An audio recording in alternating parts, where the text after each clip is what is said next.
po sa ating lahat at konting pasilip lamang po sa aking mga kinukolektang coins. Yan po ang tinatawag na semi hard to find, ang 2006 na 1 piso na BSP coin.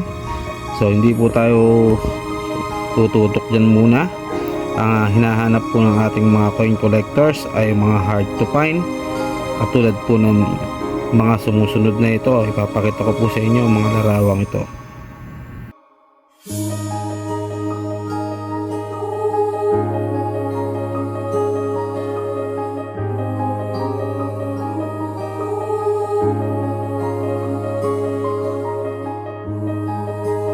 Naipakita ko na sa inyo ang mga larawang yan. Sana po ay naintindihan nyo kung ano po ang mga hard to find na hanap po ng ating mga coin collectors. Hanggang dito na lamang po. Gustuhan nyo po ang video ito, paki-like and share and paki-subscribe na rin po. At hanggang dito na lamang po. Maraming salamat.